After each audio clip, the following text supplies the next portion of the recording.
जय जगन्नाथ।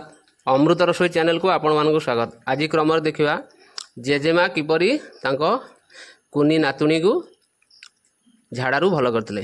आज्ञा नमस्कार। आज्ञा नमस्कार। एपटू देखो आज्ञा नमस्कार। आज्ञा नमस्कार। आपण नाटा गौरी साहू गाँ ना नारायणपुर। आपण नातुणी कौन देह खराब होता? जिला पचार पतला झाड़ा होता। पतला झड़ा होता। आपण ताको रोषेई घर कौन कौन देकी खाई भल करते कहतु? नकुल दाना गोटे चामच।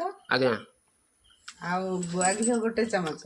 आज्ञा सेटा मिक्स करके दिन 3 थर खाइते दियागला। आज्ञा आ बाकी जो नड़िया तेल आज्ञा आउ ये जो अदा रस नाहिरे देकी जो पानी भंगा गला। एहीपरी दिन केथर कले? दिन 3 थर। 3 थर कला बर्तमान ता झाड़ा प्रोब्लेम झाड़ा कमी जाइए भल हो जाए। ओके ये हूँ आम रोषेई घर गोटे ट्रिक। यही ट्रिक देखा चाहिए चैनल टाको सब्सक्राइब आउ लाइक करूँ। आम चैनल रे नुआ नुआ वीडियो पठेबू। जय जगन्नाथ जय जगन्नाथ जय जगन्नाथ। एबे आमे जानिबा तरल झाड़ार रसोईर विभिन्न अन्य ट्रिक गुड़िक।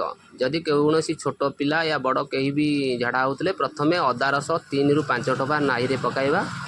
यह केवल प्रथम थर ही पका जाई परिबो। तापरे आपण नाई रे गुआ घी नचेत नड़िया तेल पकाइबे और ओदा पानी पट्टी लगाइबे और ओदा पानी बरफ पानी या सादा पानी को भांगी पारिबे।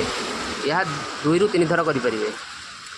ताकू खाइया पई आमे गोकुल दाना नचेत मिश्री या नड़िया तेल नचेत गुआ घी सह मिसाई अध चामच दिन को 3 थर दे परिबा।